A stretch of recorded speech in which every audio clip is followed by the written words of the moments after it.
All right, I'm here today with Nolan Wright, who just had some work in our Fantastic Fibers exhibition. We're in Carbondale, Illinois, and we wanted to give you a look into his studio and just have a conversation with him about his work. So thanks for letting us be here, Nolan. Welcome. Thanks for including me. Yeah.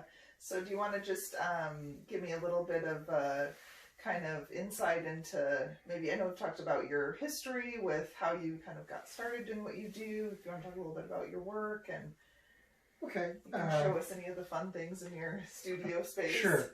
So this is studio and study. So, I still have a day job, so this isn't my full-time gig as much as I'd like it to be. How did I get started? My sister showed me a couple of macrame knots when we were both teenagers. Okay. I don't remember why. I don't remember how she got into it. She did jewelry making. Our mom had a contemporary craft and folk art gallery, and we had all grown up in that. And where were you living? In Tucson, Arizona. So our mom was one of the people who started the Arizona Designer Craft Association, the Tucson Craft Guild. So we just sort of grew up around crafts, around people making things with their hands, and talking about those things and sharing those things. We used to go for a gathering in it was called Rocky Point Puerto Penasco in the Gulf of California every year. The Arizona Designer Craft Association. It was a lot of families, and anyway, so it just sort of grew up around that. And she stopped doing fiber work, and it appealed to me. I just kind of kept going with it, and within a few years was, doing pieces for some galleries and submitting to shows and things like that. And were you predominantly doing basketry then, or were you... No, I was doing wall hangings. This mask keeps wanting. I haven't tried talking this much with the mask. I know, so this it's is a whole new awkward. thing. It's okay. Everybody understands. We've all been dealing with So it. I'll just keep adjusting. Yeah. No, so I was doing wall pieces.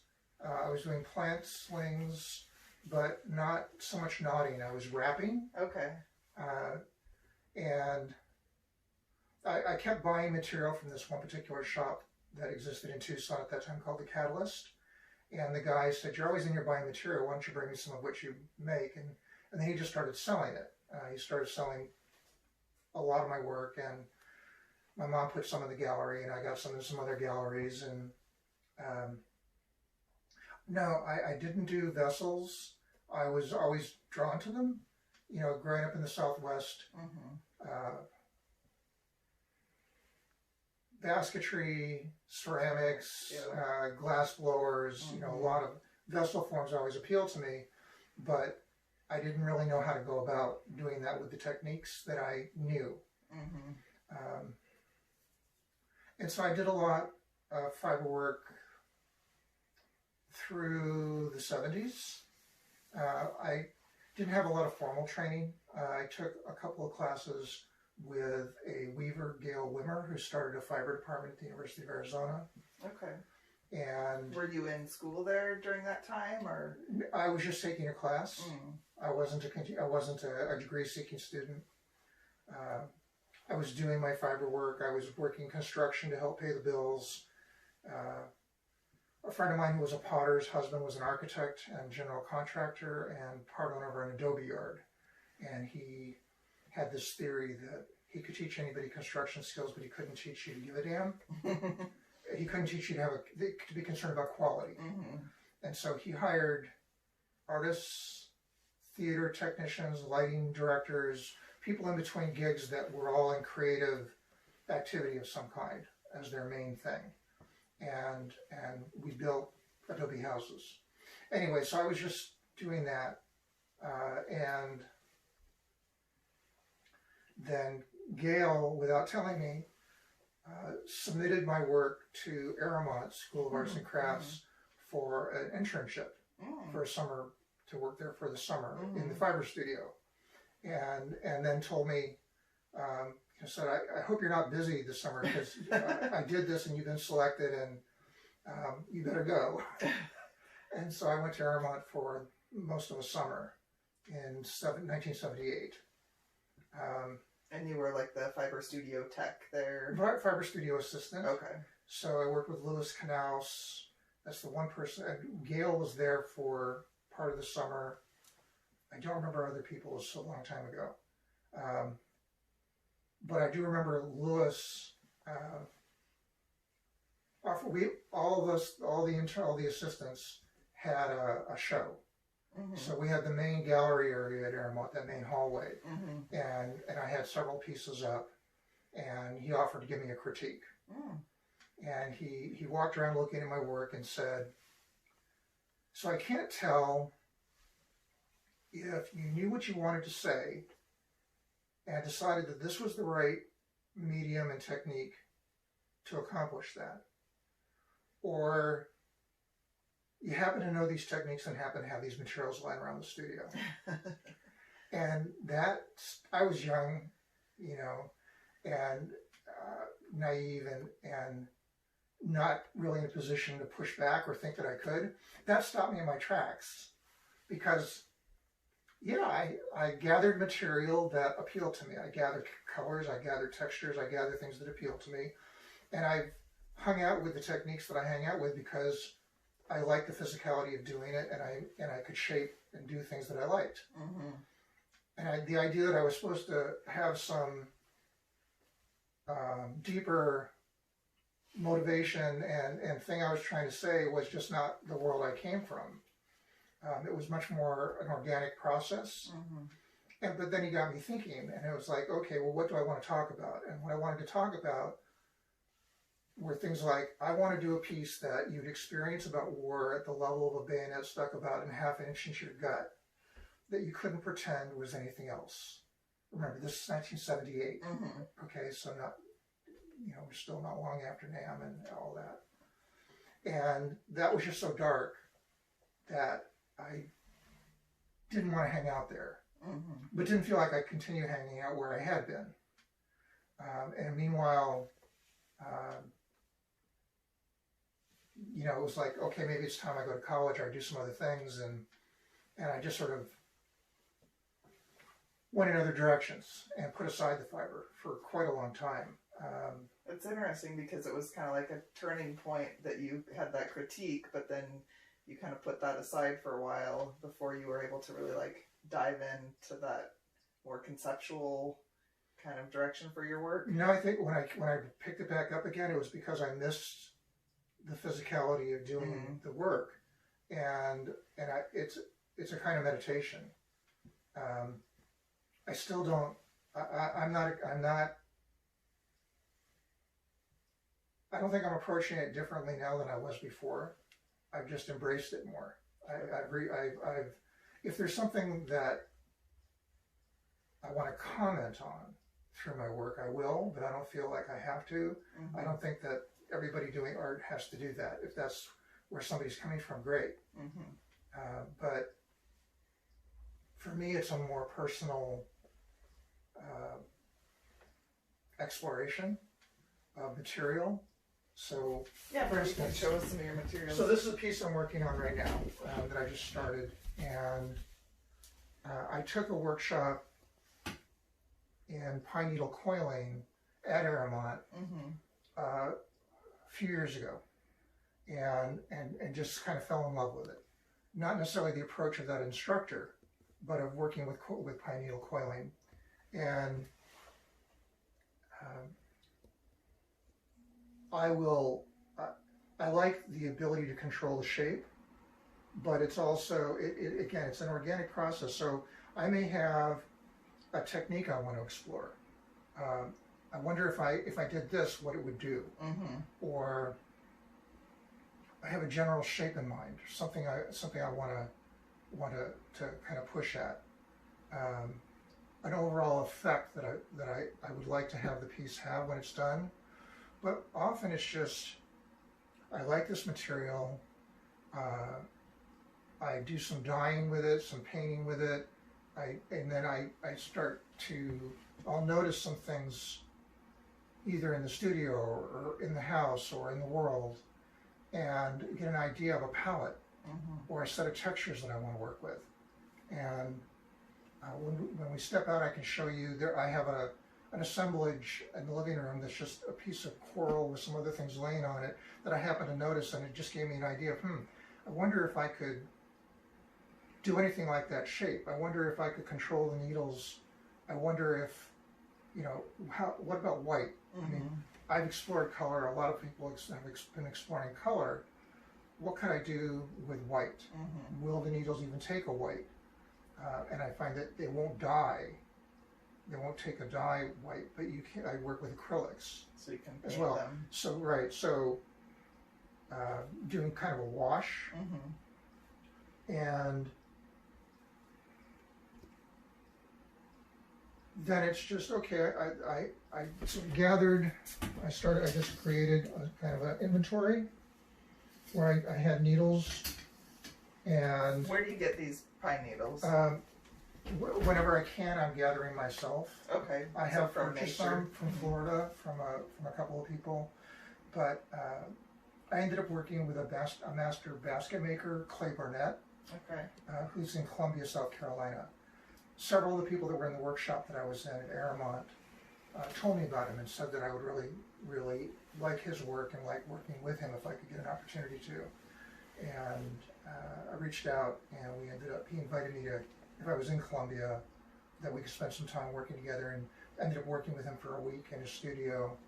And he took me out gathering. And I've since been back, and I was there in the first week of March, just before the shutdowns were announced, and spent half a day gathering pine needles. Oh wow! And is there a certain variety that you're Southern using? longleaf? Okay. And I guess that must lend itself to this type of work. Is it just the best sort of option for this? They're longer. I like the caps. There are other people that really enjoy Canary Island or Guatemalan. They're different texture. For what I'm doing, which is not so much about precision of the needles laying exactly a certain way, these work well, and they're available. And the longer the needle, maybe more opportunities for shaping. Okay. So this is just going around and around and around, but the courses down here may be a quarter to a half an inch, and I may end up making them bigger at some point. Here, they're as thin as 1/8 of an inch. And so as you manipulate the thickness of the bundle, the spacing of the stitches, the color of the thread, where you're adding, whether you're using the caps for texture, you create drama, you create movement. You can, by adding in one area, build up a shape.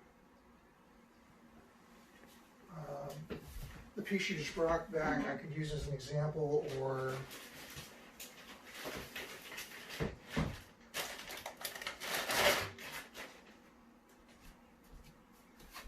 so this is an earlier one. So by adding needles here, I'm building this shape up. Now this I manipulated. I trimmed them out because I wanted it to drop. But I could have, working with long needles, I could have just kept building up on one area and let those needles go and not add any more, and it'll get thinner and thinner, and then I can turn. And the thinner the course, the easier it is to turn. But also then see the stitches end up getting closer and closer together. And so as you do that and vary the color of the thread, you're getting more of a concentration of color. The closer the stitches are together, going across the course, and the closer the courses are together, the more concentration of color you get. Yeah, it's amazing how much movement is in that piece, and I think a lot of it is that color concentration in those areas, it really, you know, moves your eye around the piece and keeps that movement going. This was an earlier one.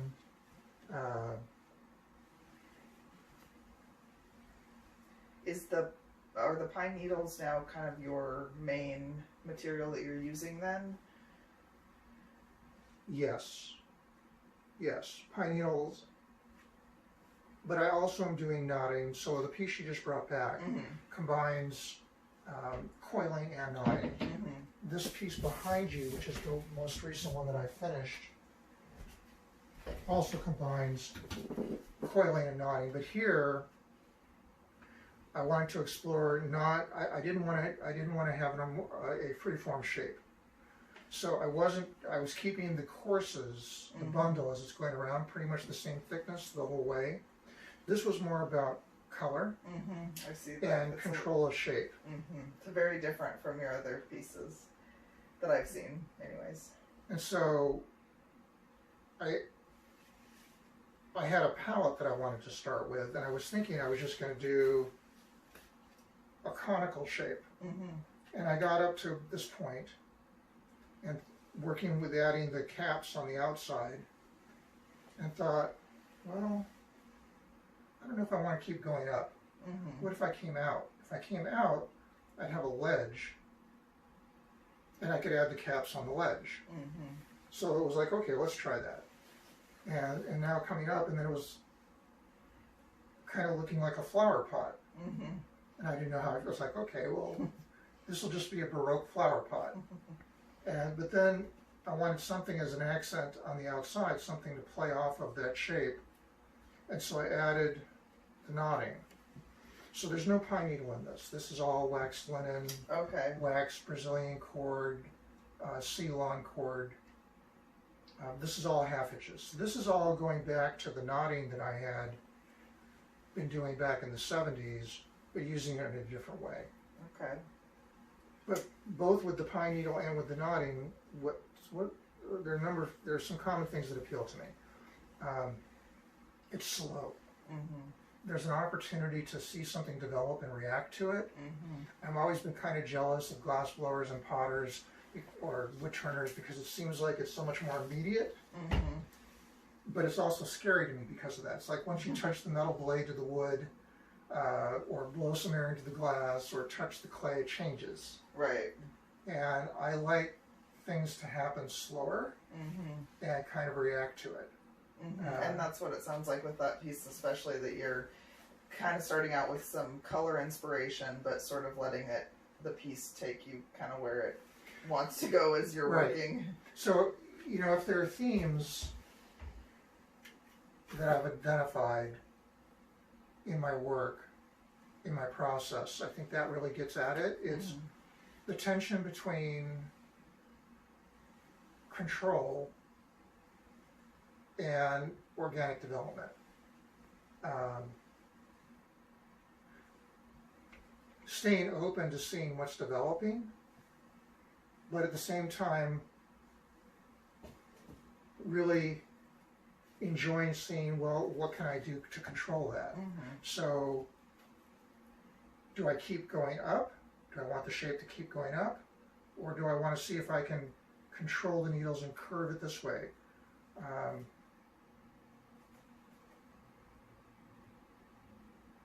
And I think that that's sort of a dance that is an ongoing one.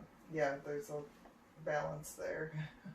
Because they're kind of fighting against each other, that control and that kind of looseness and reactionary way of working. They could be. I think that's an internal thing. So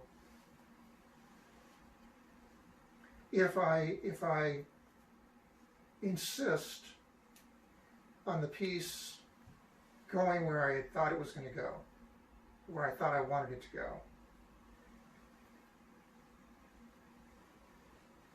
I risk losing out on what the discovery would be of relaxing and playing. And I can always do another one. So this is not ending up being the shape that I was starting out trying to see if I could accomplish. but I'm learning things and doing it. And maybe I'll come back to that, and maybe not. But in the meantime, I learned some new things. Yeah, that's great. I don't know if this is useful at all. Yes, perfect. Well, maybe we can. Do you want to like kind of switch gears and we can go out there for a minute? And Sure. Okay. Freed up my schedule. I'm still working. I work for the Southern Illinois University. I'm head of public services in the law library, but the law library is closed. So there are projects I'm working on, but I have a lot of flexibility about when I do it. So I've had more time during the day for dyeing, for preparing materials, and being here. And so being here, I'm more surrounded by inspiration. Right. I'm going out for walks. I'm trying to walk pretty much every day. So being in nature, just down the street here, a half mile, there's an entrance to a bottoms land, Chautauqua Bottoms, a green space. And so there's about, I can get about a 3-mile walk in, and a lot of that is in through trees and grasslands. So I have that. So I think, I'm not a working artist needing to make my living from it. So it hasn't curtailed my ability to show. I mean, I haven't been impacted economically from it. I've been selected for a number of shows during this time. So the National Basketry Organization does a special issue that they did the first one a year ago or 2 years ago, and they're doing the next one now. It's a member show that's in print. Okay. And so that was a juried exhibit that's just in their current issue. And would that normally be an in-person exhibition, or no? This was always in print. Okay. This summer there would have been. Let's see. This summer, the National Basketry Organization has their convergence, their big meeting every other year, and it was last summer in Kentucky. Okay. And I went to that. This summer, so they alternate. This summer is the convergence of the American Handweavers Guild, and I had 2 pieces that were selected for an exhibit that was supposed to be there during that, and that's been postponed. Okay. But I think they're going to do a virtual version of it, not unlike what you folks did. Right. And so I'm anticipating they're working from the photos that we submitted for the jurying process. So it hasn't hamstrung me in many ways. There are places that I would go. There are people that I would be visiting with, other fiber artists that I would be going and spending time with, inviting to my studio, being invited to their studio, and haven't been able to do that. Right. So is that kind of one of the things that you miss, or? Really, that's just starting to develop for me. This has all really happened in the last 2 years. Okay.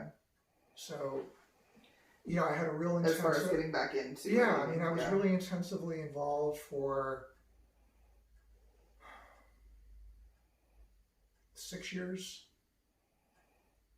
5 years, in the mid-70s, where I was working fairly frequently. I would do a few months where I'd be doing a construction job, but the rest of the time I was doing my fiber art.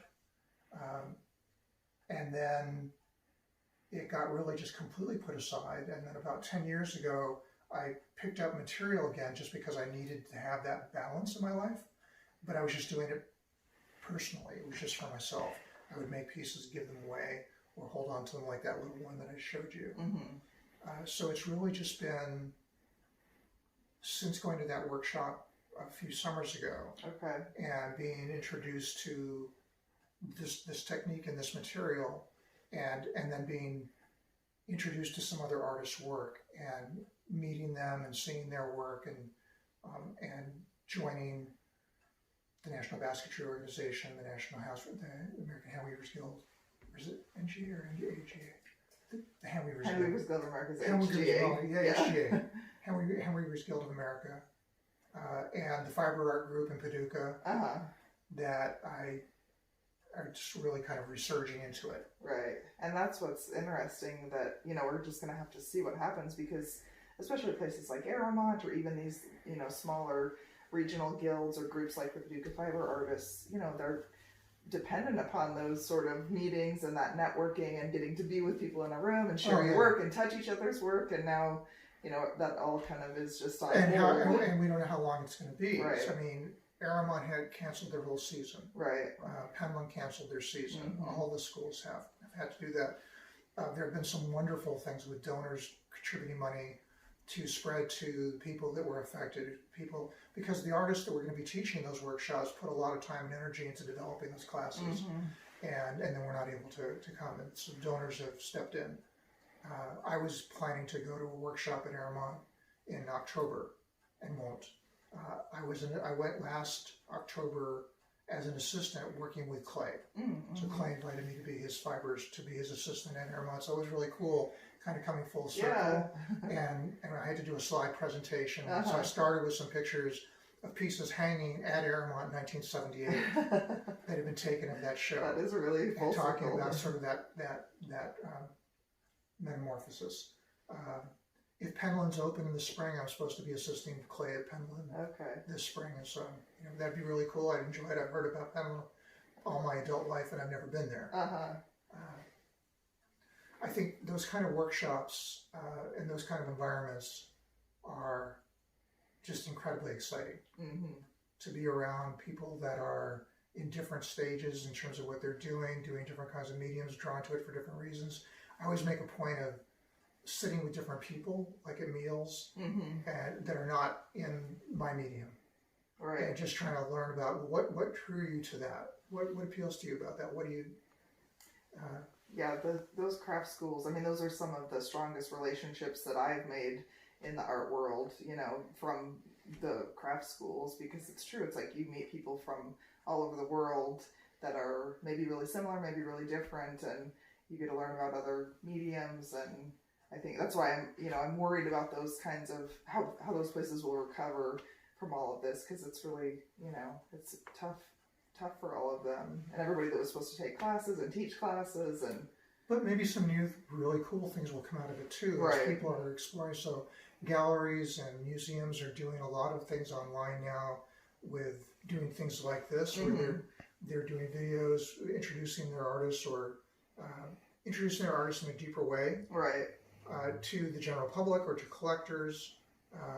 I mean, the conversation I had with you when I dropped off my piece, we were talking. I remember talking about a lesson that I had from Gail about whether to add another a texture or a color, right, and pinning it on, and that whole additive thing. And you said something about reductionism, and I had never flipped it. I had never thought of it because I don't carve away, right? Because I build, I assemble, and so it's, should I add this? And but the converse also works. It's like, okay, should I take this away?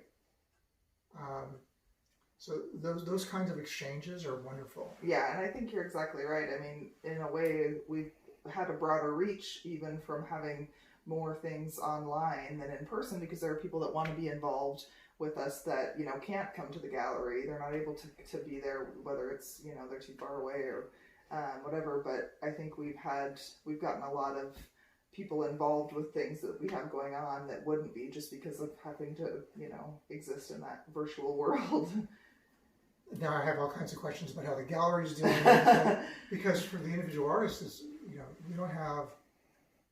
we're not trying to maintain that infrastructure. Right. We hopefully are contributing to maintaining that infrastructure by people coming in and appreciating what our work that's been selected or that's there, and pieces selling, and the gallery making some income from that. And I know that was a real big hit this spring. Like the show that I was in was a time where the gallery really counts on a lot of its exposure because of Quilt Week, and it's a major show, and which, by the way, again, if I haven't said it recently, I was so tickled to be part of. Thank you. Well, I'm glad that you were. Yeah, it's definitely hard to not have people in the gallery during Fantastic Fibers, because it's true. It's one of our, most popular shows. It's when we do have that higher number of visitors because of Quilt Week. So we're just trying to figure things out as we go along. But that's why, again, we're happy to, be able to come visit and interact in a different way than we normally would have. I mean, it's nice to see your space that you work in and get inspiration from. And thank you. Yeah. Thank you any for closing thoughts or?